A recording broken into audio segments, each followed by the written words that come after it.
Entergy is proud to support programming on LPB and greener practices that preserve Louisiana. The goal of our environmental and sustainability initiatives really is to ensure that our kids and future generations can be left with a cleaner planet. Additional support provided by the Fred B. and Ruth B. Ziegler Foundation and the Ziegler Art Museum located in Jennings City Hall. The museum focuses on emerging Louisiana artists and is an historical and cultural center for Southwest Louisiana. And the Foundation for Excellence in Louisiana Public Broadcasting, with support from viewers like you.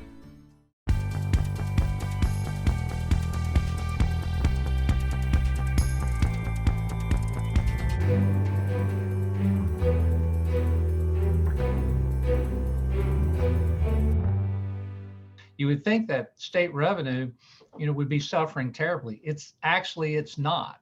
The state and an influx of a lot of federal money. We're leaning towards extending it. The search for those missing Sea Corps men comes to an end. So it is critical as we continue to move to a state of normalcy. The struggle to bring people back in for that second dose. Hi, everyone. I'm Kara St. Cyr. And I'm André Moreau. Much more on those top stories coming your way on this edition of SWI. But first, a Democrat president and his swing through red state Louisiana. Lake Charles was Joe Biden's first stop in the state. He is pushing for a $2.3 trillion plan to rebuild the nation's infrastructure, taking money from corporate tax hikes, possibly bonds, and going to rebuild what he says makes America move and build it back better. Then it was on to New Orleans for the president, and he had plenty to see that needs big help in the Crescent City. He had a tour of the dilapidated Carlton water plant and more. Biden's plan will also push to get rid of lead pipes that carry drinking water, much of it in the nation's schools. He says he wants this once-in-a-generation upgrade to be something all lawmakers on both sides can get behind. American Jobs Plan is a blue-collar blueprint to rebuild America, a blue-collar blueprint to rebuild America, to supercharge our economy so we can move goods, get to work, become more competitive around the world. To shorten our commutes, to give us back a lost time to our families, to make our commute safer, save lives. All told, the American Jobs Plan is going to modernize 20,000 miles of highways and roads. It will fix the nation's 10 most economically significant bridges that require replacement. They're just not safe anymore, which this bridge could be one of them. It repairs 10,000 bridges that desperately need to be upgraded. Bridges that get kids to school, people to market. And when you build better roads or extend the train line over to the next town or install reliable high-speed internet, it sparks new life and investment in communities. It gives people hope. And now to coronavirus news. We continue to lag behind other states in vaccination numbers. Each week, Louisiana is ordering a smaller number of doses than the week before. About a quarter of the state's population is inoculated. Because of that trend, any doses drawn and not used will be donated to other states with a higher need for them. That starts next week. Teens 12 to 16 are now eligible, and younger kids could also soon be. But the governor says the smaller number of doses coming in shouldn't be a concern for anyone still looking to be vaccinated. But what I want to assure everyone, there is a vaccine dose for you right now at more than 1,500 locations across the state of Louisiana. And we encourage you to take advantage of that. And we know also that in addition to the efforts that Dr. Cantor talked about, one of the keys to our success is going to be making sure that primary care physicians have the opportunity to vaccinate their patients when they come in for a visit for another reason, and they have an opportunity to have that face-to-face discussion. And now to some other news making headlines across our state. It's alleged the state paid roughly $6.2 million in improper unemployment benefits to nearly 1,200 people locked up in jails or prisons. That's from a new report from the legislative auditor. The state labor department didn't dispute the gaffe and said it is working to correct the problem. At the state capitol, lawmakers in the House want New Orleans and 4 neighboring parishes to come up with a plan to pay off a hefty debt to the feds for upgrades made to the flood protection system after Hurricane Katrina. The legislation comes years after the deal was struck for the improvements. The State Office of Tourism launched its Louisiana Civil Rights Trail this week during National Travel and Tourism Week. The trail is meant to bring together the events of the 1950s and 60s that placed the state at the center of the civil rights movement. The first marker to go up just outside the famed Dookie Chase's restaurant in New Orleans is a 6-foot-high steel silhouette of a figure carrying a protest sign. The legendary Leah Chase transformed the restaurant as a safe meeting space for civil rights activists to strategize over a bowl of gumbo. It served black and white patrons even when there were laws that prohibited it. The second of 15 planned markers went up at the old state capitol, and it highlights Baton Rouge's historical significance as the site of the nation's first bus boycott in 1953. In Houma, a Black History museum this week opened an exhibit about one of the last slave ships that brought 400 Africans to the U.S. and sold some of them in South Louisiana. The Finding Our Roots African American Museum says the exhibit may help visitors learn about their own histories. Some of those on this ship were sold to plantations in Terrebonne, Lafourche, and St. Mary parishes. If snakes make you squeamish, you won't like this story. Researchers at the Memphis Zoo have released 50 endangered Louisiana pine snakes into the Kisatchie National Forest. It's in an effort to revive their population.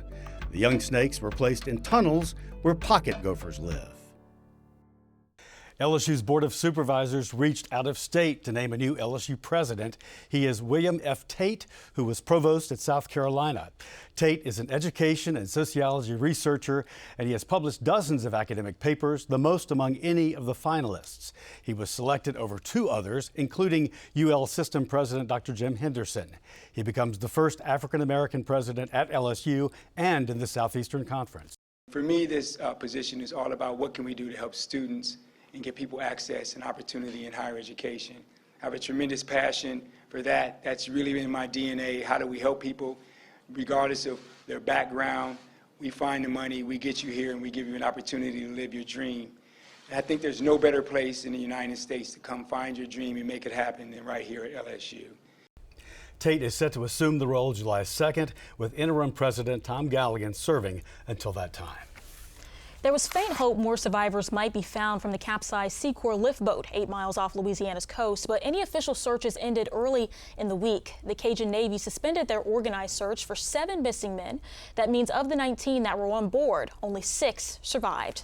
The Cajun Navy stepped up when the Coast Guard called off their pursuit, but they say too much time has passed and the likelihood of finding anyone alive is slim to none. It was a gut-wrenching decision to make.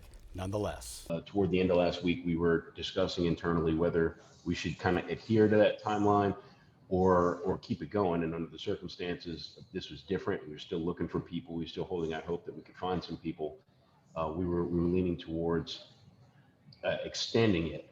The search efforts will continue, just not in an organized way. Smaller groups of volunteers will keep looking for those men. Meanwhile, the Coast Guard has started to remove the fuel from the boat. They say the Gulf's current will determine how quickly they can do that.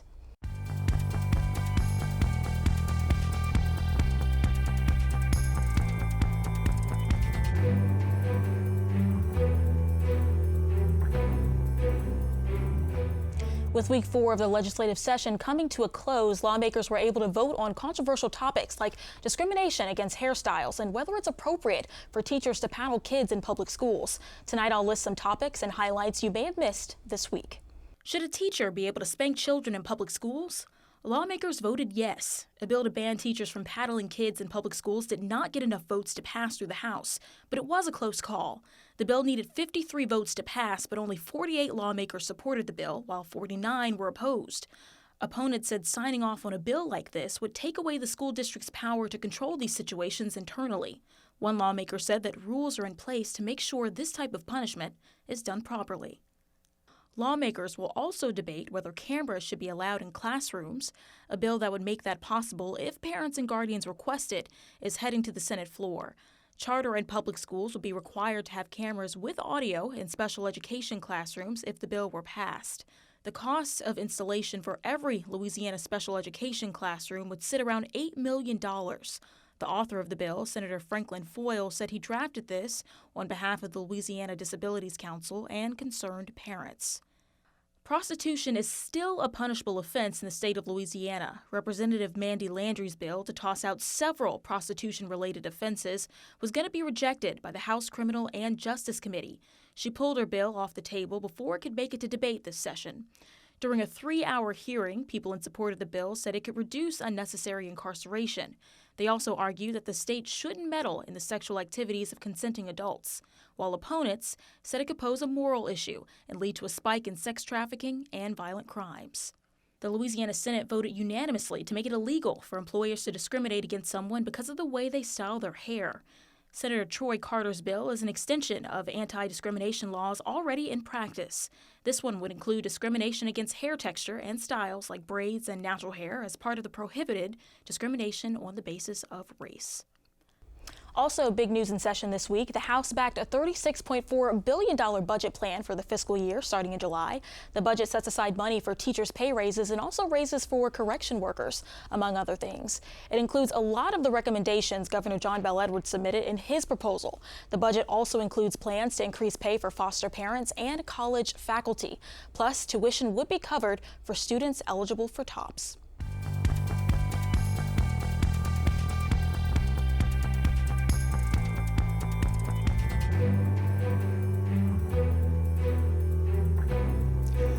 Well, the year was expected to be an economic bust, but big federal dollars are bailing out state governments like ours. I talked with Robert Travis Scott, the president of the Public Affairs Research Council, PAR. He gave us his take on how the spending might go, plus if he expects a tax plan to pass through the legislature. There's been a recommendation that so many studies have made for so many different years that we need to bring down the rates on our individual income tax. And to do that, we have a special deduction for the federal taxes paid that we take off our state income here when we're filling out our tax forms that, like almost no other states have this. And we're the only state that has this in our constitution that you have to do it. And it ties you to what the federal government is doing in terms of their taxation. It makes our revenues fluctuate up and down. It makes your tax bill to the state flux up and down over the years. Let's get rid of that. Other states have figured this out. It's time for us to get rid of it, and we can lower our rate as a result of that, make it basically revenue neutral for the state so that they're not getting a lot more, a lot less money out of it, and make it revenue neutral for most people who are paying taxes. Probably most people will come out about the same. But what it does is it takes that upper rate of individual income tax that's at 6% right now. And let me tell you, that's a high rate compared to other states in our region, other states and really around the country. We could bring that all the way down to about 4.25%. And that doesn't mean you're going to get a huge tax break, right? But it does mean that we're going to have a more stable tax environment. You'll have a more stable tax environment. And when people look at Louisiana, they'll say, oh, look, among those states that have an income tax, you actually have one of the lowest rates out there. Let me tell you, when you look at the map of the upper corporate income tax rate for Louisiana, we are truly on an island. You have to go all the way to the Northeast or the West Coast to find a corporate income tax rate that's higher than ours. It sounds like that would be like trying to swim upstream in the Mississippi River. It's you're treading, if you're lucky, that you don't drown. That's right. So what do? You go explain to everybody, oh, well, we have this special exemption. Listen, don't tell me about it. Ask my accountant. No, let's just get the rate down, make it more fair and even. We're fighting a problem that doesn't need to be a problem. And we don't have to have the higher rate, and we can lower the rate without really giving up anything. The only thing we're giving up is a relatively unfair tax system and a bad image. What are the chances of this happening, going through, and next time we look at the maps, people will say, oh, Louisiana looks like a great place to do business? I think the chance of a lot of these changes being made in the state legislature this session are very good. You've got a lot of solutions-minded leadership out there. You've got a lot of power behind this thing. I think they're trying to do it the right way. They're really vetting their proposals, trying to make sure it's fair to everybody. The real test is going to be, in Louisiana, everything's in our Constitution, and so it's got to go to the people for a vote, and as it should. It's too bad we've got too much of this stuff in our Constitution, but it's the fact that it's there, and you got to go to the people and then convince them that this is going to be better tax policy. That'll be the real challenge. They print money in Washington, and all of a sudden we get some of it. And but the governor wants to spend it a certain way. What are the chances of that taking shape? How would it take shape, do you think? Well, look, you think after a year of a pandemic, major shutdown of the economy, really difficult getting people to come back to work, you would think that state revenue, would be suffering terribly. It's not. Our actual revenues are doing pretty well, much stronger than you might suspected. We have the federal government offering a really generous Medicaid match, more so than they were before the pandemic, trying to help out the states. And so our medical expenses have gone way down, which means we have all that extra money in our existing revenue stream to spend on other things. Plus, we've got the American Rescue Plan and the two other plans that came before that, just pouring billions of dollars into the state, billions of dollars to school districts, to higher education, to childcare, to infrastructure. It's an amazing amount of money that's coming through. And of course, the concern that everybody has in the state capitol, and even the governor has expressed this, is that you don't want to start putting this into operational funds that'll act like one-time money, and so it won't be sustainable for the state in the long run. So you don't want to try to replace too much regular government spending with all this federal stimulus. I will say the governor's proposal, even though everybody doesn't agree with it, and the legislature definitely wants to have a hand in it, it seems to be largely aimed towards things that would not create an unsustainable budget environment in the future. He's talking about roads, water and sewer, helping out the locals with that. He set up a whole program for that. He wants to try to revitalize the unemployment trust fund. Just generally speaking, at this particular time in early May in 2021, I would say that the House and the Senate leadership are working as closely or more closely together than we've seen happen in a long time. We also see, I think, a coordination with the fourth floor of the governor's office on a lot of issues. And the governor is also, I think he's helping this process by being clear about what he wants.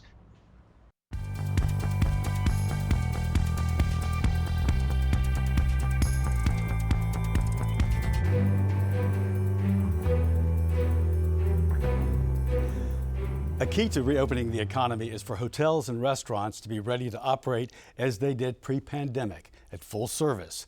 But there's a big problem now, finding people willing to work. Paul Arrigo is the CEO of Visit Baton Rouge. He is here right now.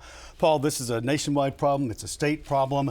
And what is the biggest stumbling block to finding staff? Andre, we're in a situation where the demand is so strong right now for travel because people have supplement checks and what have you, yet the workforce is not coming out. They're using the supplement checks, one, to stay at home and maybe do some home improvements, and rather than travel, rather than go back to travel jobs or what have you, there seems to be a lacking number of people out there. And the unemployment checks are keeping them at home also because they're making as much money there as they would in the service industry. Absolutely. So here we have a demand, finally a demand that's approaching the levels pre-pandemic, statewide, certainly here in the Baton Rouge area, yet the staffing is so difficult, service positions in restaurants, attractions, and hotels. So obviously the staffing is a big issue, but for the businesses that did make it through this pandemic, how hard were they hit? We're simply looking at, from a hotel point of view, about 30% revenue down, and we were, I don't want to use the word fortunate, but toward the end of the year we had two storms that had a positive effect on the hotel usage. So had it not been for that, we would have been considerably lower. I think nationwide it was somewhere around 34% below, but that affects everyone. It affects jobs, it affects income. It was devastating, and something that I don't ever remember ever seeing in this industry, and I've been in it almost 50 years. Is there a part of the state that's hit worse? Is New Orleans hit worse than Baton Rouge or Shreveport? That's a very good question, Andre and Cara. New Orleans was hit tremendously, particularly with the international market. We depend very much on New Orleans, so we were sort of like second. Lafayette and Lake Charles were hit, but they had the hurricane, which brought in contract workers and what have you, so their numbers really did well toward the end of the year. North Louisiana, for some reason, was not hit nearly as hard as South Louisiana. We can't figure that. what are the solutions now? So if you got to have workers, what will you do? I think you and I had talked about the possibility of maybe some type of incentive to get it back into the hospitality industry. There's such a demand for workers right now, and it's such an opportunity for growth in the industry. You know, it's like the fourth largest industry in the state, and it's felt everywhere. North Louisiana, Central Louisiana, South, Southwest, New Orleans, Baton Rouge. I think, you know, now for a young person to want to get into the industry and start somewhere along the way, it would be the perfect time. So now that it looks like things are starting to open up a little bit more, you know, how long do you think it'll take for these places to be able to bounce back? Or well, I think that we'll see something certainly within the next 3 months, provided we don't have a relapse of the pandemic or what have you. I think we're looking forward to a good fall. Everything that was in the spring is moving to the fall, at least here in the Baton Rouge area. And I think you look at that nationwide. And we didn't expect it. Just a few days before last March 17th, when the hammer dropped, we hosted Travel South here in Baton Rouge, which affected the entire state. It showcased the entire state to travel professionals, travel writers. It ended like on the 11th of March, and boom, everything falls out. And in the meantime, rather than normally doing what we do as far as marketing, we were busy relocating business, trying to find new dates down the line, rebooking business. Then all of a sudden the summer comes, 2 hurricanes hit Lake Charles area, but I think 5 hit the state. Here we're trying to find accommodations for contract workers and what have you. So our whole model of what we normally do, marketing, changed. And as destination marketing organizations, there are some 60 some odd of us throughout the state, we had to change our whole way of doing business. Now we get back into the marketing business, what we normally do. Yep, trying to, and people need to get those vaccinations also. That will definitely help. Andre, and we're working with the hotels and what have you to get the vaccination. And again, the demand, let's get back to work and let's get back into this industry. Paul Arrigo, thank you so much for being with us. My pleasure.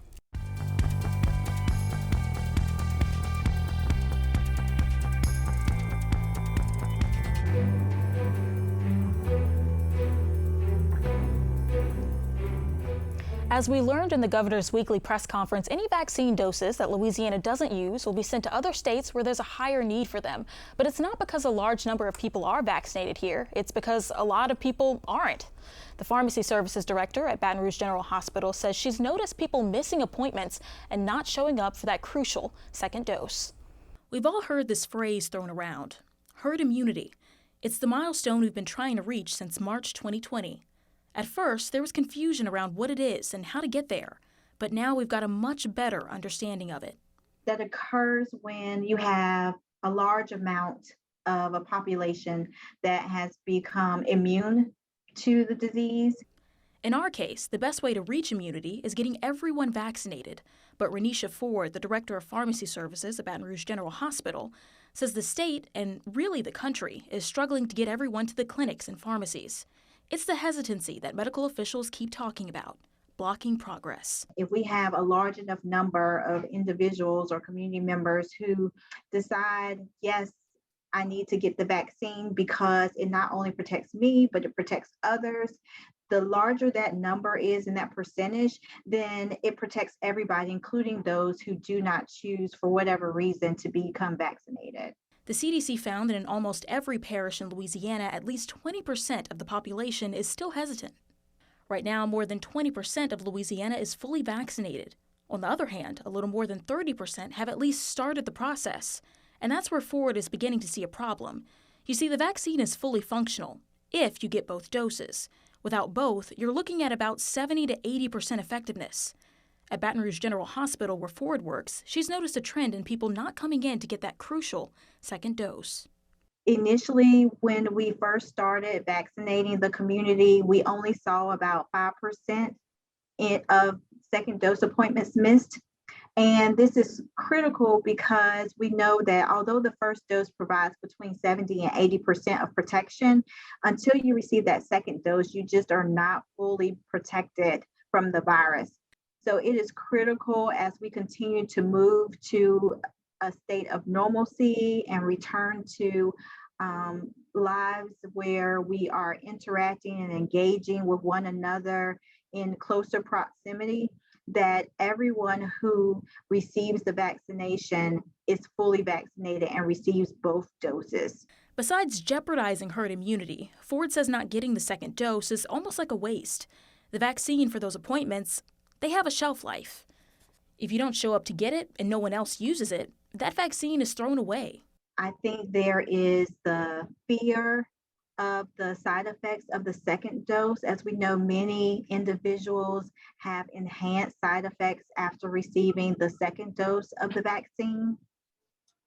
And I think sometimes people just get busy and miss their appointment for the second dose and do not call or reach out to reschedule or to find out whether or not, because they missed it, are they still able to come back and get it. We definitely encourage anyone, even if you're past your 21 or 28 days, to reschedule and come back to get your second dose. It is that important.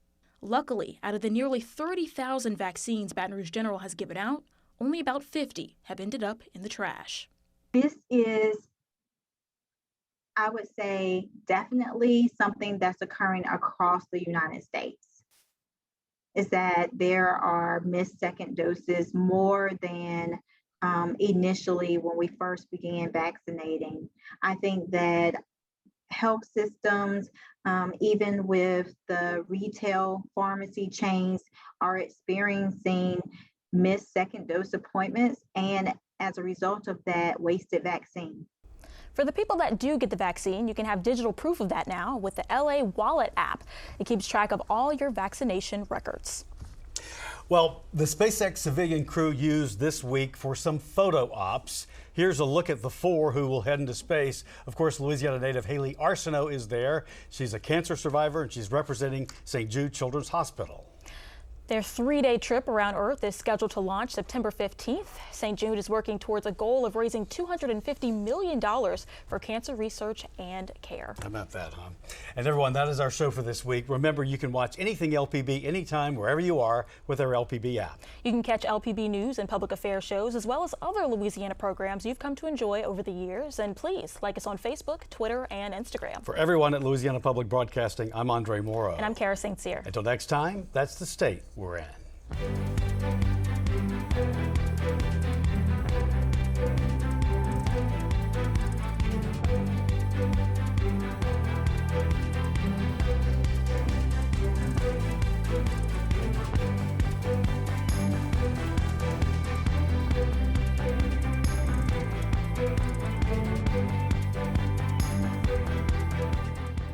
Entergy is proud to support programming on LPB and greener practices that preserve Louisiana.